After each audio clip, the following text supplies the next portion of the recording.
तो आप सभी का स्वागत है आप सभी की अपनी क्लासेस अमत क्लासेस में। आज हम लोग पढ़ेंगे हिस्ट्री का 1.2 जिसका टॉपिक का नाम है भक्ति आंदोलन। ठीक है, बहुत सारे बच्चों लोग का कमेंट आया भक्ति आंदोलन के लिए, तो हम क्या किए ग्रुप में पीडीएफ प्रोवाइड कर दिए थे, लेकिन बहुत सारे बच्चों लोग का कमेंट आया तो हम बोले चलिए इसके टॉपिक पे भी हम लोग वीडियो बना ही देते हैं, भक्ति आंदोलन। ठीक है, तो भक्ति आंदोलन को इसी वीडियो में हम लोग पूरी तरीका से खत्म करेंगे।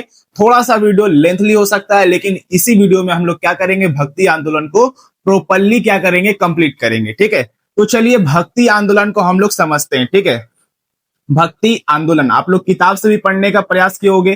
ठीक है, ये सारे इमेज देख सकते हैं, ये सारे संत लोग हैं भक्ति आंदोलन के, जो उन्होंने क्या किया, भक्ति को बहुत ही सरल माध्यम बनाया। ठीक है, तो इसको हम लोग देखेंगे। ठीक है, आप लोग बुक से भी पढ़े होंगे इस टॉपिक को, लेकिन उतना खास समझ में नहीं आया होगा। अगर हम बोले तो आप लोग इस वीडियो को अंत तक जरूर देखिएगा, आप लोग को ये टॉपिक पूरा क्लियर हो जाएगा। ठीक है, तो देखो भक्ति आंदोलन। ठीक है, भक्ति आंदोलन कब शुरू हुआ भारत में, तो ये मध्यकालीन भारत में शुरू होता है। मध्यकालीन वो समय है जब भारत में दिल्ली सल्तनतों का शासन चल रहा था और दक्षिण भारत पे विजयनगर साम्राज्य और बहमनी साम्राज्य का शासन चल रहा था। उस समय क्या हुआ, हिंदू और मुस्लिम धर्म में बहुत ज्यादा क्या आ गया, बुराई आ गया। इसी बुराई को दूर करने के लिए हिंदू धर्म में एक आंदोलन चलाया गया जिसे हम लोग कहते हैं भक्ति आंदोलन, और मुस्लिम धर्म में भी बहुत प्रकार का क्या आ गया था, बुराई आ गया था। इसी बुराई को दूर करने के लिए मुस्लिम धर्म में एक आंदोलन चलाया गया जिसे हम लोग कहते हैं सूफी आंदोलन। ठीक है, तो देखो मध्यकालीन भारत में हिंदू और इस्लाम दोनों धर्म में कई प्रकार की बुराइयां और कर्मकांड आ गया था। क्या कर्मकांड, क्या बुराइयां आ गई थी, तो जैसे हिंदू धर्म में आ गया था जाति पात। ठीक है, मुस्लिम धर्म में भी सेम सिचुएशन था कि इसमें भी क्या आ गया था, जाति पात आ गया था। लोग क्या करने लगे, एक दूसरे को हीन नजर से देखने लगे, बोले कि तुम ये जाति के लोग हो, तुम क्या कर सकते हो, पूजा नहीं कर सकते, तुम निचला कास्ट के हो, तुम शूद्र हो, तुम ये पूजा नहीं कर सकते हो, पूजा जो है सिर्फ ब्राह्मण लोग कर सकता है। ऐसा करके मुस्लिम और हिंदू धर्म में दोनों प्रकार का क्या आ गया, बुराई आ गया। इसके अलावा कर्मकांड, कर्मकांड का मतलब होता है दिखावा करना। लोग सिर्फ दिखावा करने के लिए पूजा करते थे, लेकिन लोगों के मन में, हृदय के अंदर ईश्वर के प्रति कोई भी प्रेम लगाव नहीं था। ठीक है, जैसे कि हम लोग बोलते हैं ना कि ईश्वर को लड्डू चढ़ाना है, तो हम लोग क्या कर रहे हैं, खाली जा रहे हैं लड्डू चढ़ा के आ जा रहे, लेकिन उसके प्रति हम ईश्वर के प्रति प्रेम से प्रार्थना करें, वो सबसे बड़ी मैटर करता है। ठीक है, हम अगर मंदिर में जा रहे हैं तो हमको सबसे पहला जरूरत है कि हमें भगवान से हाथ जोड़ करके अच्छा से प्रार्थना करना है। चाहे हम मंदिर में जाके कुछ दान करें या फिर क्या करें, कुछ प्रसादी चढ़ाए या ना चढ़ाए, लेकिन हमें जो सबसे ज्यादा जरूरत है कि हमें सच्चे मन से ईश्वर को जाकर याद करना है। ठीक है, लेकिन यहाँ पे लोग क्या करने लगे, लोग मंदिर में जाते थे, बड़ा बहुत ज्यादा पैसा दे देते थे, प्रसादी दे देते थे, लेकिन सच्चे मन से प्रार्थना नहीं करते। तो ऐसा करके प्रकार के हिंदू धर्म में और मुस्लिम धर्म में भी क्या आ गया, बुराई आ गया। इसी बुराई को दूर करने के लिए इसी धर्म को दूर करने के लिए धार्मिक आंदोलन का विकास हुआ। यानी ये सारा चीज को दूर करने के लिए धर्म में एक आंदोलन चलाया गया। आंदोलन का मतलब ये नहीं हुआ कि इसमें मारा मारी हुआ, ऐसा कुछ नहीं हुआ। ठीक है, तो हिंदू धर्म में जो आंदोलन चलाया गया, हिंदू धर्म में जो बुराई था उसको दूर करने के लिए, उसको हम लोग कहते हैं भक्ति आंदोलन। ठीक है, और मुस्लिम धर्म में जो बुराई आ गया था, उस बुराई को दूर करने के लिए मुस्लिम धर्म में आंदोलन चलाया गया जिसको हम लोग कहते हैं सूफी आंदोलन। तो हम लोग सबसे पहले फोकस करेंगे भक्ति आंदोलन, और सूफी आंदोलन का आप लोग को पीडीएफ दे देंगे, वहां से आप लोग इसको देख के पढ़ लीजिएगा, क्योंकि सूफी आंदोलन से उतना क्वेश्चन बनने के चांसेस नहीं है। तब भी आप लोग को पीडीएफ देंगे तो उसको एक बार रिवाइज कर लीजिएगा। ठीक है, तो हम खाली भक्ति आंदोलन पढ़ाएंगे, ऐसे तो हम हिस्ट्री का हर एक वीडियो पढ़ा ही दिए हैं, हर एक चैप्टर को, तब भी एक भक्ति आंदोलन का बहुत ज्यादा कमेंट आया तो हम बना दे रहे। ठीक है, तो भक्ति आंदोलन का मुख्य उद्देश्य धर्म को सरल बनाना था। लोग क्या करने लगे हिंदू धर्म में कि बोला कि तुम ये जाति का लोग है, नीचे जाति का है, तुम पूजा नहीं करेगा, तो ये बहुत ज्यादा जटिल था। ठीक है, लेकिन भक्ति आंदोलन जब आया ना, तो ये बोला कि नहीं, सभी लोग क्या है, बराबर है, सभी लोग ईश्वर के क्या है, भक्त है, सभी लोग क्या कर सकते, पूजा कर सकते। लोगों को दिखावे करने की जरूरत नहीं है, लोगों को सच्चे मन से ईश्वर को याद करने की जरूरत है। तो वही बोला है कि भक्ति आंदोलन का मुख्य उद्देश्य था धर्म को सरल बनाना। जो लोगों ने क्या किया था, धर्म को इतना जटिल बना दिया था, उसी जटिल को क्या करना, सरल करना भक्ति आंदोलन का मुख्य उद्देश्य था। इन्होंने एक जटिल कर्मकांड, कर्मकांड का मतलब होता है तरह तरह का कर्मकांड करना, जैसे कि लड्डू चढ़ाना, प्रसादी चढ़ाना, ये सारा कर्मकांड हो गया। कठोर जाति व प्रथा, लोगों के अंदर जाति प्रथा जन्म लेने लगी, तुम ये कास्ट के हो, तुम वो कास्ट के हो, ऐसा करके हिंदू धर्म में क्या आने लगा, बुराइयां आना शुरू हो गई। जाति प्रथा और अंधविश्वास, अंधविश्वासों का मतलब होता है तुमको जादू टोना कर दिया है, ये सारा कर दिया है, मतलब बहुत प्रकार का मुस्लिम हिंदू धर्म में क्या आ गया था, अंधविश्वास आ गया था।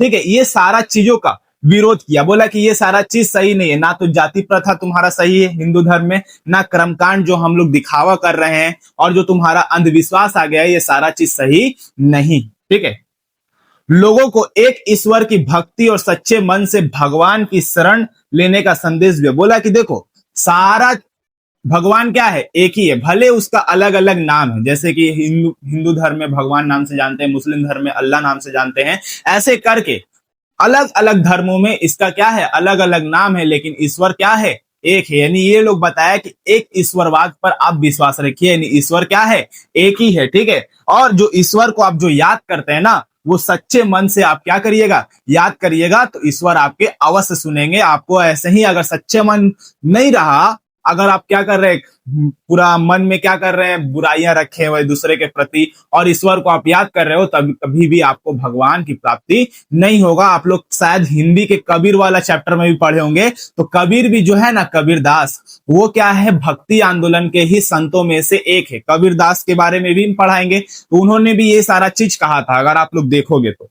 ठीक है, तो यहाँ पे आप लोग को समझ में आ गया कि जो धर्म में बुराई आ गया था, उसको दूर करने के लिए भक्ति आंदोलन चलाया गया हिंदू धर्म में। ठीक है, अब देखो, धर्म में जीवन का परम लक्ष्य मोक्ष की प्राप्ति माना जाता है। देखो हिंदू धर्म में ना, बोला कि अगर तुमको मोक्ष की प्राप्ति करना है, तो ये सारा 3 मार्ग है। ठीक है, मोक्ष प्राप्ति करने के कितना मार्ग है, मोक्ष की प्राप्ति मतलब ईश्वर को प्राप्त करने का 3 माध्यम बताया गया है हिंदू धर्म में। ठीक है, एक का मार्ग है जो कर्म मार्ग, आप अच्छा कर्म करिएगा तो ईश्वर मिलेंगे। ठीक है, दूसरा है ज्ञान मार्ग, आप ज्ञान लीजिएगा तो भी आपको क्या मिलेंगे, भगवान मिलेंगे। तीसरा मार्ग बताया गया भक्ति मार्ग, यानी आप क्या करेंगे, ईश्वर को याद करेंगे, ईश्वर को याद करने से भी आपको क्या मिलेंगे, भगवान मिलेंगे। तो जिसमें सबसे ज्यादा फेमस जो था वो भक्ति मार्ग ही हुआ उस समय। ठीक है, तो मध्यकाल में भक्ति मार्ग को सबसे सरल और सुलभ मार्ग बताया गया। अब देखो उस समय सबके पास अच्छे कर्म थे नहीं, ठीक है, और ज्यादा ज्ञान था नहीं, तो सभी लोग क्या करने लगे, इस मार्ग की ओर आकर्षित हुए। जो मार्ग था क्या, भक्ति मार्ग। ये क्या था, बहुत ही आसान था। ठीक है, तो ये बहुत ज्यादा फेमस हुआ भक्ति मार्ग। ठीक है, तो अब हम लोग भक्ति मार्ग को ही देखेंगे। ठीक है, अब जिसमें से भक्ति आया, भक्ति एक शब्द आया ना, तो इस भक्ति शब्द का अर्थ क्या होता है, इसको देखो।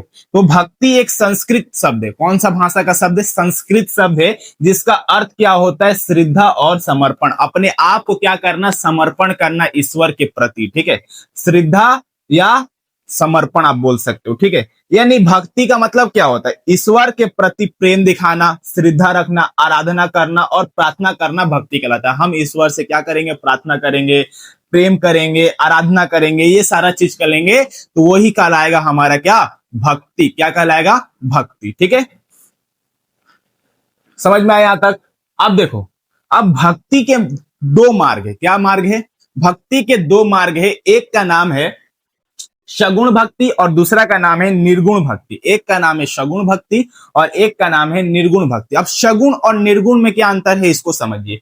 सगुण का मतलब होता है इसमें ईश्वर के साकार रूप की पूजा की जाती है। साकार रूप का मतलब होता है, इसमें क्या होता है, लोग ईश्वर को, मतलब इसको मानने वाले, यानी सगुण को मानने वाले व्यक्ति लोग का कहना है कि ईश्वर के क्या होते हैं, रूप होते हैं। जैसे हम कृष्ण भगवान की मूर्ति की पूजा कर रहे हैं, ठीक है, ऐसा करके क्या कर रहे हैं, हम क्या कर रहे हैं, मूर्ति की पूजा कर रहे हैं। ये लोग चाहते हैं, सोचते हैं कि ईश्वर का रूप होता है। तो सगुण का मतलब होता है कि ईश्वर का रूप होता है। ठीक है, और निर्गुण का मानना है कि ईश्वर का कोई रूप नहीं होता, ईश्वर क्या है, निराकार है, और वो ईश्वर क्या है, जन जन में है और कण कण में है। ठीक है, लेकिन सगुण का मानना है कि ईश्वर का रूप होता है और निर्गुण का मानना है ईश्वर का रूप नहीं होता है। ईश्वर क्या है, हर जगह स्वाभिमान है। ठीक है, तो सगुण का मतलब होता है इसमें ईश्वर के साकार रूप की पूजा की जाती है। इसमें इसके दो भाग है, ठीक है। एक क्या है, रामश्री शाखा। रामश्री का मतलब होता है वो लोग जो राम को ईश्वर मान के पूजा करते हैं, वो लोग जो इसको मान के पूजा करते हैं, राम को ईश्वर मान के, भगवान मान के पूजा करते हैं, उसको हम लोग कहते हैं रामाश्रय, ठीक है। इसमें कुछ लोग आते हैं जो राम की पूजा करते थे, रामानंद, तुलसीदास का एक प्रमुख ग्रंथ है जिसका नाम है रामचरितमानस, ठीक है। तो आपसे पूछा भी जा सकता है रामचरितमानस की लेखक कौन है, तो तुलसीदास, ठीक है। ये लोग रामानंद, तुलसीदास, ये लोग जो है, ये लोग मानते हैं राम को ईश्वर, और ईश्वर मान के क्या करते हैं, उसकी पूजा करते हैं। अब राम की क्या करते हैं, पूजा करते हैं। राम का क्या होता है, मूर्ति होता है। तो राम का एक कौन सा निर्गुण में आ गया, तो वो आ गया सगुण निर्गुण में, ठीक है।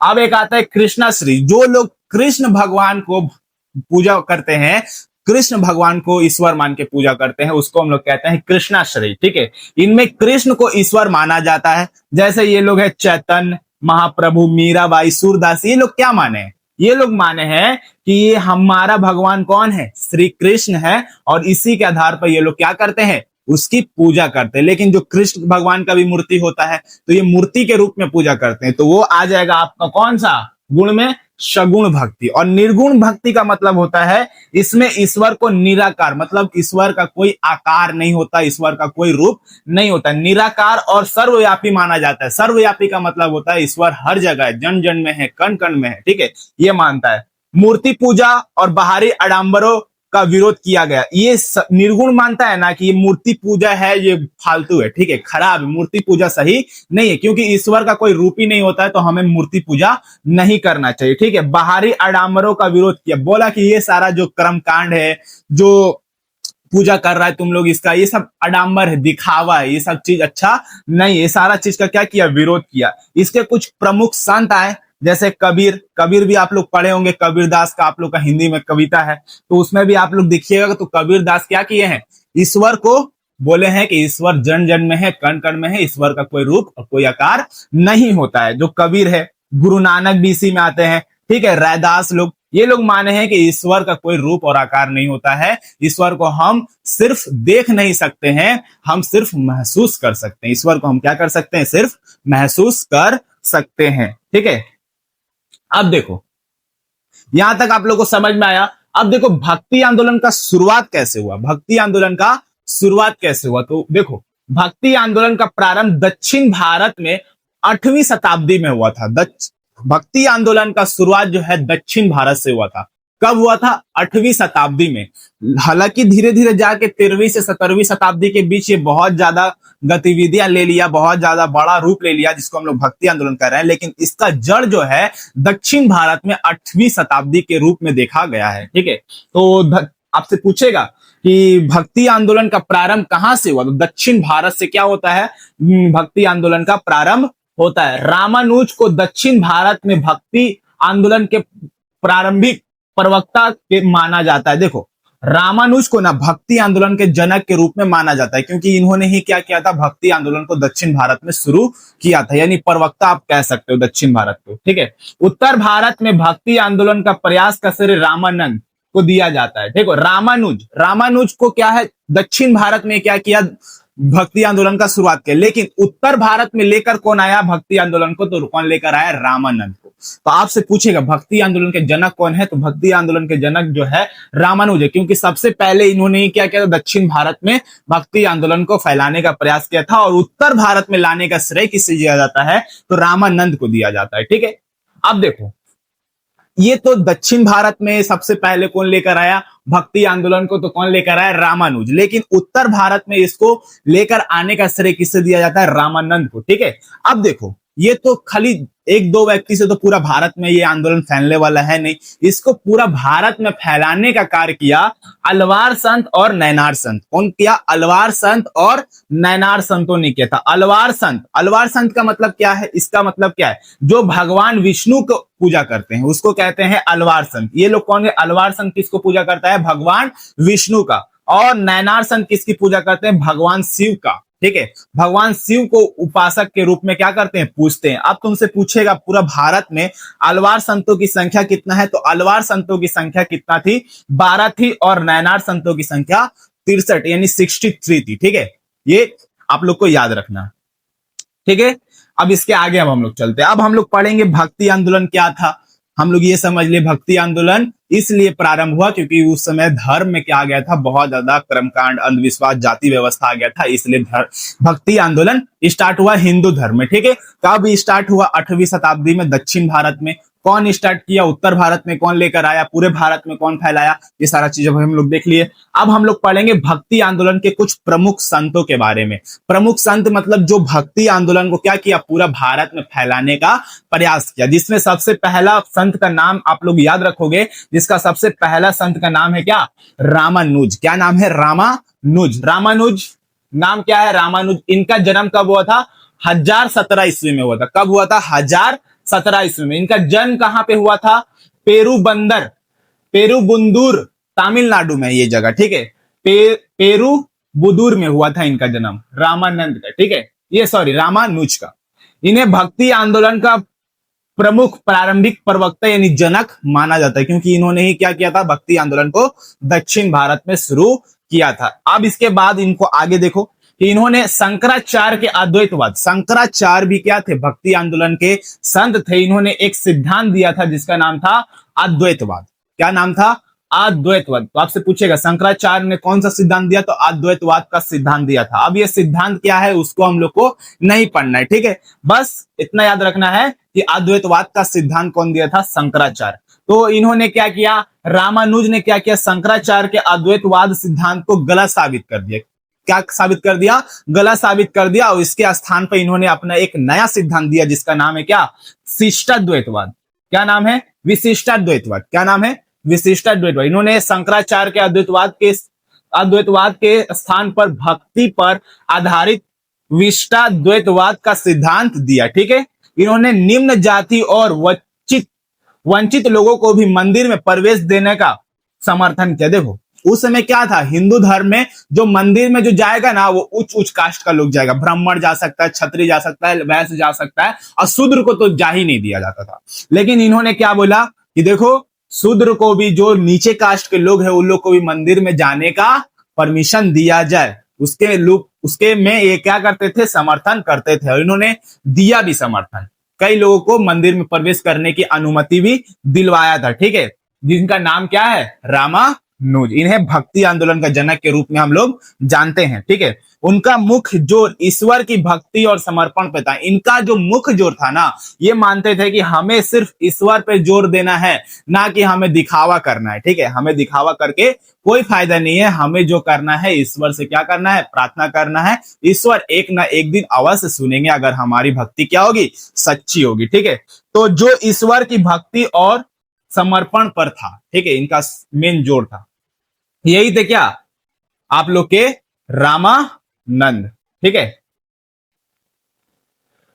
ठीक है। आप लोग को इनको देख लीजिए रामानुज को। ठीक है। आप इसके आगे पढ़ते हैं। हाँ। अब हम लोग का दूसरा संत है जिसका नाम क्या है? कबीर। क्या नाम है? कबीर, कबीरदास। ठीक है। इनका जन्म कब हुआ था? इनका जन्म को लेकर बहुत ज्यादा विवाद है। ठीक है। तो एक कोई लोग मानते हैं इनका जन्म 1398 में हुआ था, और कई सारे लोग मानते हैं कि इनका जन्म 1440 ईस्वी में हुआ था। ठीक है। तो दोनों ऑप्शन आप लोग को याद रखना है। दोनों ऑप्शन कहीं से भी आप लोग को ऑप्शन दिया है, लेकिन सबसे ज्यादा सर्वमान वाला जो डेट है 1398 है। ठीक है। तो इनका जन्म स्थान कहां पे? इनका जन्म कहां हुआ था? काशी। कहां पे हुआ था? काशी में इनका जन्म हुआ था कबीरदास का। ठीक है।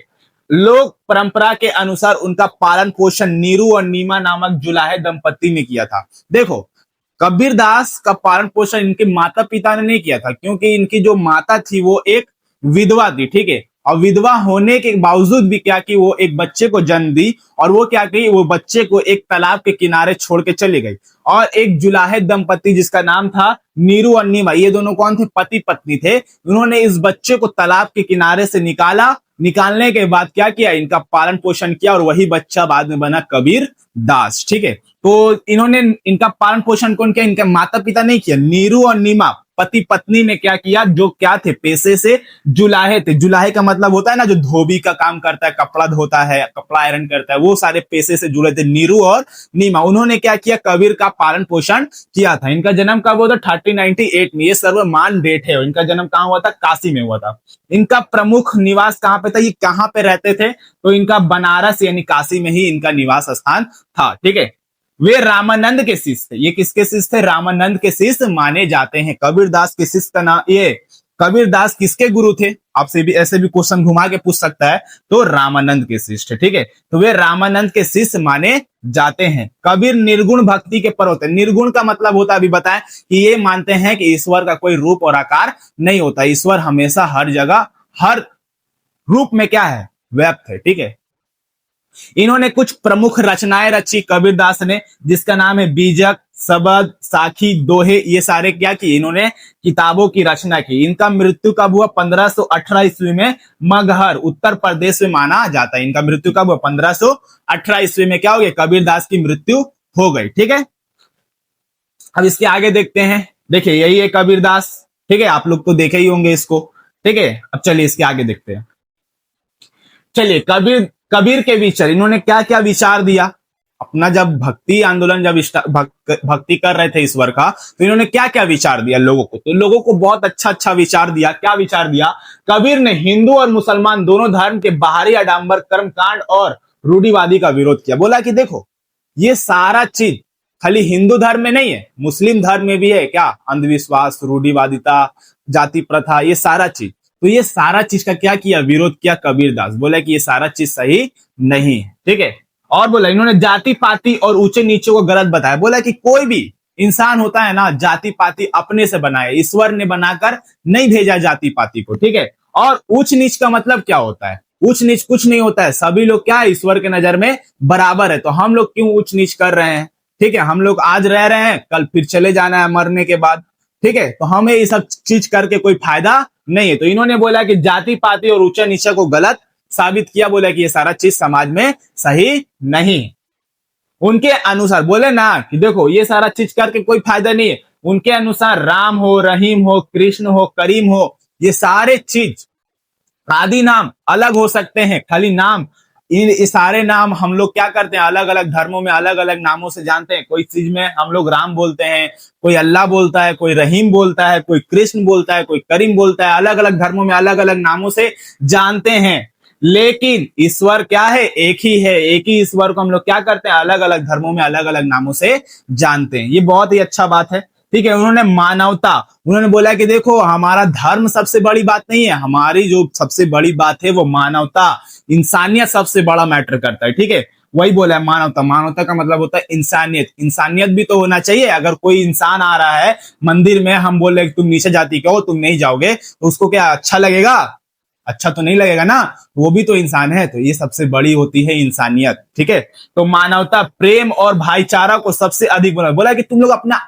लड़ क्यों रहा है जाति व्यवस्था को लेकर, तुम लोग आराम से प्रेम से रहो, भाई बहन मिलकर रहो, भाई की तरह। ठीक है, सबको अधिक महत्व दिया। ठीक है, उनका मानना था कि ईश्वर को केवल मंदिर या मस्जिद में खोजने के बजाय अपने भीतर खोजना चाहिए, क्योंकि इनका मानना था ना कि ईश्वर का कोई भी रूप और आकार नहीं होता, ईश्वर हर जगह व्याप्त है। आपको पूजा करने के लिए मंदिर मस्जिद में जाने की जरूरत नहीं है। आपका अगर सच्चा मन हो तो आप अपना हृदय के अंदर ही क्या कर सकते हैं, ईश्वर को याद कर सकते हैं। ठीक है, इन्होंने क्या किया, इन्होंने ये सारा चीज का विचार दिया था कबीरदास। ठीक है, अब इनका कुछ संदेश है जो बहुत ज्यादा क्या है, प्रिय है, आप लोग भी सुने होंगे। देखिए क्या क्या, एक दो को बता देते हैं, पूरा पढ़ने की जरूरत नहीं है, इसमें से क्वेश्चन भी आएगा नहीं। देखो मूर्ति पूजा पर इनका विचार क्या था, तो आपको पता ही है निर्गुण धारा के कवि थे, तो ये इनको मूर्ति पूजा तो पसंद था, मूर्ति पूजा इनको पसंद नहीं। तो उनके बारे में क्या कहें, बोला केवल पत्थर की पूजा करने से ईश्वर की प्राप्ति नहीं होती है। बोला तुम अगर पत्थर की पूजा कर रहा है, ठीक है, हम लोग क्या करते हैं, पत्थर की, हिंदू लोग क्या करते हैं, हिंदू धर्म में पत्थर की पूजा की जाती है। तो इन्होंने बोला ना कि देखो पत्थर पूजने से भगवान नहीं मिलता, अगर भगवान मिलता ना तो तुम जाके क्या करो, पहाड़ को पूजो। ठीक है, पहाड़ को पूजो। बाहरी कर्म कांडों का विरोध किया, केवल स्नान या किसी धार्मिक क्रिया से मुक्ति नहीं मिलती, मन की शुद्धता जरूरी है। हम लोग क्या करते हैं, गंगा नदी में जाके नहा लेते हैं, बोलते हैं सारा क्या हो गया, पाप धुल गया। तो ये बोलते हैं ऐसा नहीं है, ऐसा नहीं है। अगर आप जा रहे हो गंगा नदी में नहाने के लिए तो ठीक है, जाइए, ठीक है, लेकिन आपका अंदर से मन क्या होना चाहिए? शुद्ध होना चाहिए। तभी जाके आप असली तौर पर क्या हो पाओगे? शुद्ध हो पाएगा। अगर आप खूब नहा रहे हो गंगा नदी में जाकर, लेकिन आपका मन के अंदर दूसरों के लिए छल कपट है, तो ये आपका कभी भी शुद्धिकरण होगा ही नहीं। ठीक है, ऐसे करके ये सारे आप लोग देखिएगा। ठीक है, तो ये सारे ऐसे क्वेश्चन आएगा नहीं, इसलिए पढ़ाए नहीं। अब आते हैं दूसरा संत, जिसका नाम है क्या? गुरु नानक देव। ठीक है, इनका नाम क्या है? गुरु नानक देव। इनका जन्म कब हुआ था? 15 अप्रैल 1469 को हुआ था। 1469 को हुआ था। इनका जन्म स्थान कहाँ है? तालवंडी में हुआ था। लेकिन आज के दौर पर इसका जन्म स्थान बदल चुका है, क्योंकि भारत और पाकिस्तान का विभाजन हुआ, तो पाकिस्तान तो अलग देश बन गया और इनका जन्म स्थान कहाँ हुआ था? पाकिस्तान में हुआ था। ठीक है, तो पाकिस्तान तो अब एक अलग देश बन गया, उस समय भारत में ही था पाकिस्तान। ठीक है, तो इनका जन्म स्थान कहाँ पे हुआ था? तालवंडी। लेकिन वर्तमान में बात करोगे तो नानकान साहिब के पास है, जहां पाकिस्तान में। ठीक है, पिता का नाम क्या है? मेहता कालू जी। माता का नाम क्या है? माता तृप्ता देवी। ठीक है, ये किसके समकालीन में थे? मतलब इनके समय कौन कौन राजा दिल्ली सल्तनत पे राज कर रहा था?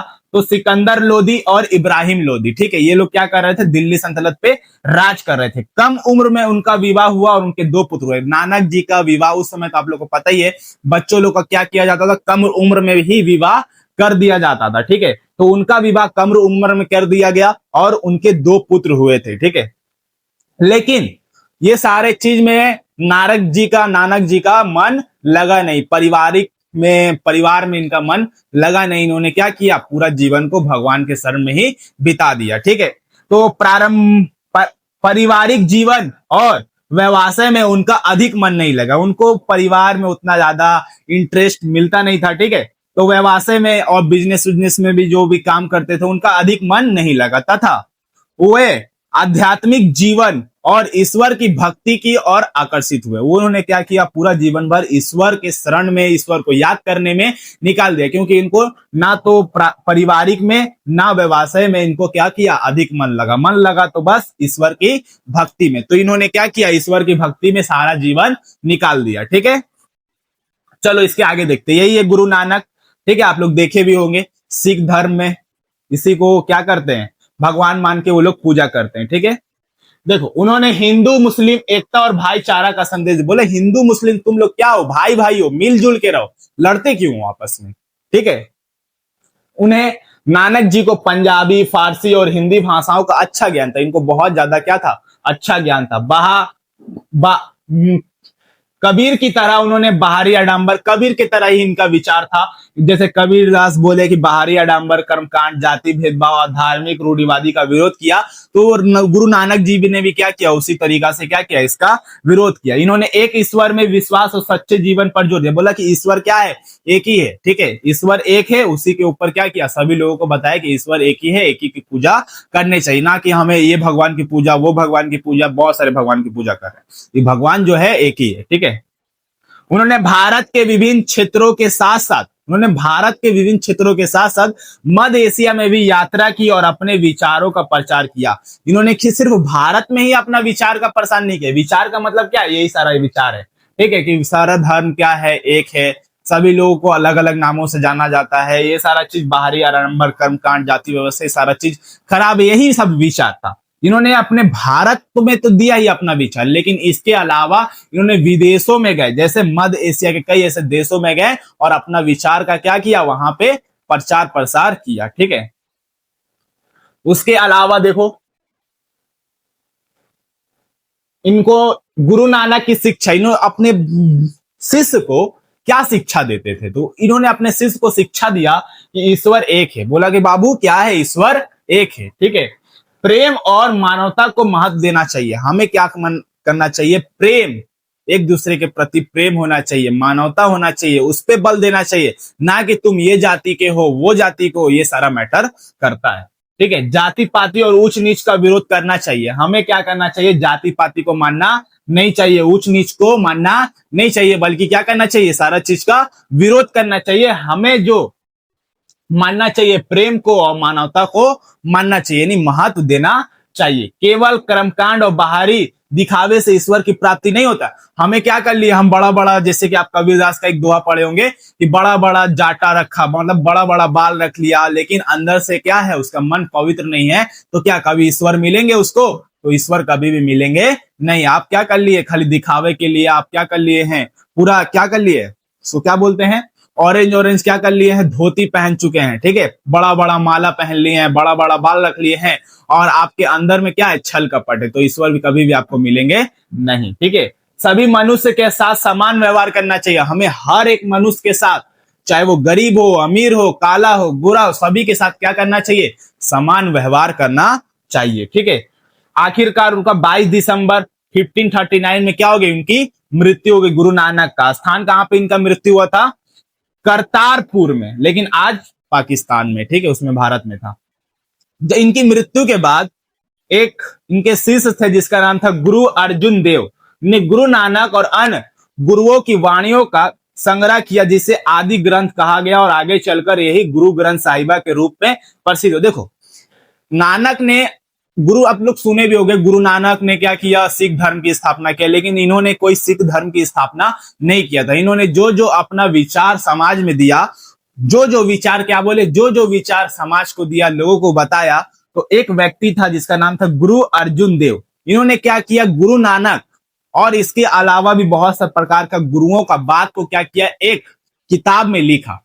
क्या किया, एक किताब में लिखा, जिसका नाम दिया गया आदि ग्रंथ। क्या नाम दिया गया, आदि ग्रंथ। फिर इस ग्रंथ का नाम चेंज कर कर क्या रख दिया गया, गुरु ग्रंथ साहिबा, ठीक है, गुरु ग्रंथ साहिबा, ठीक है। जो गुरु ग्रंथ साहिबा जो है वो सिख धर्म का क्या है, पवित्र पुस्तक है, ठीक है। देखो, सिख धर्म का शुरुआत कैसे हुआ, गुरु नानक ने अपने अनुयायियों को एक ईश्वर समानता और सच्चे जीवन का संदेश दिया, ये आपको पता है। केवल उनके अनुयायी को आगे चलकर सिख कहा गया। क्या कहा गया, जो उनको गुरु नानक को फॉलो करने वाले लोग थे, जितने सारे सिख थे, उन लोगों को क्या कहा गया, सिख कहा गया, सिख कहा गया, ठीक है। जिसमें सिख का शब्द का अर्थ का मतलब क्या होता है, सिख, शिष्य या सीखने वाला। शिष्य या सिख का मतलब होता है शिष्य या सीखने वाला। तो इन्होंने क्या किया, यही लोग जो इनके सिख थे, जो शिष्य थे, ठीक है, शिष्य, ये लोग क्या किए, आगे चलकर ये सिख धर्म का स्थापना किए, और ये ग्रंथ का नाम क्या था, गुरु ग्रंथ साहिबा। यही आगे चलकर इनका पवित्र पुस्तक बनता है, ठीक है। यहां तक आप लोग को समझ में आया। अब आते हैं दूसरा संत के ऊपर, जिसका नाम है चैतन्य, ठीक है। इनका जन्म कब हुआ, 1486 में हुआ। इनका जन्म स्थान कहां पे था, नदिया, नवद्वीप, बंगाल में हुआ था। ये बंगाल के एकमात्र संत थे, ठीक है, चैतन्य। इनका उपनाम, इनको कई नामों से जाना जाता है, निमाई, गौर गंगा, गौर हरि, ये सारे इनका नाम है। पिता का नाम था जगन्नाथ मिश्र, माता का नाम था सच्ची देवी, पत्नी का नाम था लक्ष्मी देवी, और इनकी मृत्यु के बाद इन्होंने दूसरा विवाह किया, जिसमें बाद में एक पत्नी हुई, इसका नाम विष्णु प्रिया था, ठीक है। इनका दीक्षा गुरु का नाम था ईश्वरपुरी, सामान्य गुरु केशव भारती, आराध्य देव भगवान श्री कृष्ण। आपको बताया चैतन्य किसका ये उपासक है, श्री कृष्ण का। श्री कृष्ण को क्या करते हैं इन्होंने, ये क्या करते हैं, भगवान मान के उसकी पूजा करते हैं। यही चैतन्य है, चैतन्य महाप्रभु, ठीक है। इनके बारे में थोड़ा जानते हैं। और 16 वर्ष की आयु तक उन्होंने संस्कृति, व्याकरण, तर्क शास्त्र और साहित्य में अच्छी विद्वत्ता प्राप्त कर ली। 16 वर्ष के आयु में ये सारा चीज पे क्या कर लिया, महारत हासिल कर लिया चैतन्य ने, ठीक है। लगभग 22 वर्ष, धीरे धीरे समय आगे बढ़ा, 22 वर्ष की आयु में आ गए, ठीक है, जहां उनकी मुलाकात ईश्वरपुरी से हुई। 22 वर्ष की आयु में इनसे एक गुरु से मुलाकात हुई, जिसका नाम था ईश्वरपुरी, ठीक है। नाम क्या था, ईश्वरपुरी। 22 वर्ष की आयु में कहा गए, गया गए। गया में जाने के बाद ईश्वरपुरी से क्या हुई, उनकी मुलाकात हुई चैतन्य की, ठीक है। ईश्वरपुरी ने उन्हें श्री कृष्ण मंत्र की दीक्षा दी, यानी श्री कृष्ण के बारे में शिक्षा दी, ठीक है। जिसके बाद उनके जीवन में बड़ा परिवर्तन आया। श्री कृष्ण के बारे में बताया वहां पे 22 वर्ष की उम्र में ये ईश्वरपुरी ने। तो ये क्या किया, पूरा जीवन को क्या कर दिया, श्री कृष्ण के रूप में समर्पित कर दिया, क्योंकि श्री कृष्ण के बारे में इनको बहुत ज्यादा क्या था, अच्छा लगता था पढ़ने में, उनको याद करने में, उनका आराधना करने में। 1510 के आसपास उन्होंने संन्यास ग्रहण किया। 1510 में क्या किया, उन्होंने संन्यास ले लिया और अपना नाम रखा चैतन्य, नाम धारण किया। ठीक है, चैतन्य नाम धारण किया। ठीक है, लेकिन इसका पहले का नाम क्या था, तो आप लोग यहाँ पे अभी जस्ट पढ़ा है कि इनका पहले का नाम क्या था, विश्वाम्भर। विश्वाम्भर, ठीक है, विश्वाम्भर। लेकिन 1510 में क्या किया, इन्होंने संन्यास बना तो अपना नाम रखा चैतन्य। तब से ये चैतन्य महाप्रभु के नाम से फेमस हुए। ठीक है, इन्होंने अपने जीवन के अंतिम वर्ष पूरी ओडिशा में बिताई। इन्होंने अपना अंतिम जीवन भी क्या बताया, ओडिशा में बिताया। बंगाल में जन्म हुआ था, ओडिशा में बिताया। इनका मृत्यु 1533 से 1534 ईस्वी में पुरी में ही, यानी ओडिशा में ही क्या हो गई, इनकी मृत्यु हो गई, चैतन्य। ठीक है, उसके बाद एक आती है मीराबाई। मीराबाई ये एक महिला थी। ठीक है, महिला संत थी। ये भी क्या थी, श्री कृष्ण के ये भक्त थी। ठीक है, जिन्हें ऐसा कहा जाता है कथाओं में कि इन्होंने क्या किया, श्री कृष्ण की जब पूजा कर रही थी ना, तो श्री कृष्ण का मूर्ति में ही ये समा गई और वहीं से गायब हो गई। ठीक है, और आज तक मिली नहीं मीराबाई। ठीक है, तो मीराबाई का जन्म कब हुआ, लगभग 1498 में हुआ था। ठीक है, जन्म स्थान कहाँ पे, राजस्थान में हुआ था। वे राजपुत्र परिवार से, इनका जन्म जो है राजपुत्र परिवार में हुआ था। इनका पिता का नाम था राव रत्न सिंह, मृतता के शासक थे। यहाँ का ये राजा था। ठीक है, इसका पिता राव रत्न सिंह मृतता के शासक थे। ठीक है, बचपन से ही वह भगवान श्री कृष्ण की अन्य भक्त थी। जब ये शुरू से ही, जब से ये बचपन से जन्म ली, तब से इनको श्री कृष्ण से बहुत ज्यादा प्रेम था, लगाव था। ठीक है, ये चाहती थी कि हमारा जो विवाह है श्री कृष्ण के साथ हो। ठीक है, माता की मृत्यु, इनकी फिर धीरे धीरे बचपन में ही इनकी माता की मृत्यु हो जाती है। तो इनका पालन पोषण इसके उनके दादा राजदुद्दा के द्वारा किया गया। कौन किया इसका पालन पोषण, राजदुद्दा के द्वारा इसका पालन पोषण किया गया। ठीक है, यही है आप लोग का मीराबाई, देख लीजिए यहाँ पे मीराबाई का।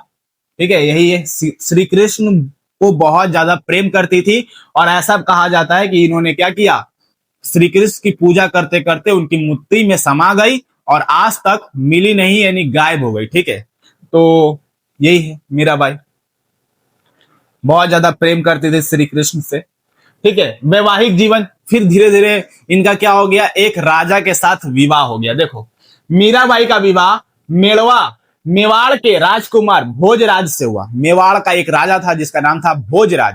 ठीक है, जो महाराणा सांगा का पुत्र था। महाराणा सांगा के बारे में आप लोग तो पढ़े ही होंगे, यार नहीं पढ़े हो तो बस याद रख लीजिएगा, महाराणा सांगा के पुत्र थे। ठीक है, विवाह के बाद भी उनकी कृष्ण भक्ति जारी रही। विवाह करने के बाद भी इनका जो मन था वो श्री कृष्ण में ही बसता था, श्री कृष्ण से ही प्रेम करती थी और तब भी विवाह करना चाहती थी, विवाह के बाद श्री कृष्ण से। ठीक है, उनकी भक्ति का राज परिवार द्वारा विरोध किया गया। उनका जो भक्ति था ना, दिन भर श्री कृष्ण की मूर्ति लेके पड़ी रहती थी, तो उनका जो राजा था, राजद्वार में क्या होने लगा, इनका विरोध होने लगा कि तुम इतना ज्यादा श्री कृष्ण से प्रेम क्यों करती हो।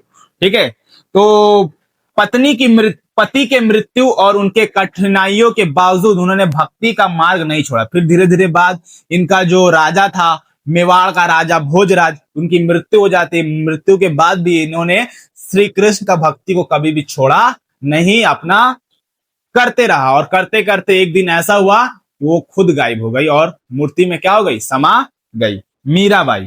ठीक है, तो ये रहा। अब ये भक्ति आंदोलन जो चलाया गया, इसका कितना ज्यादा सफल रहा भक्ति आंदोलन, या आप बोल सकते हो क्या क्या महत्व रहा, तो उसको एक बार देख लीजिए। ये चैप्टर खत्म हो गया। ठीक है, भक्ति आंदोलन ने हिंदू धर्म को सरल और सुलभ बनाने में महत्वपूर्ण भूमिका निभाई।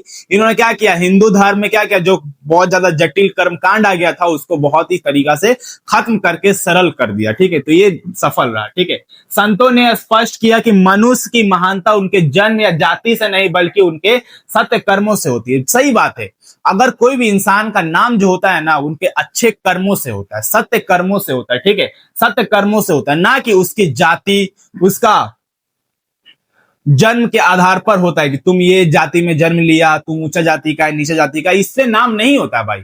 जो नाम होता है इंसान का कर्मों से होता है। ठीक है, ऐसे करके ये सारा आप लोग साहित्य।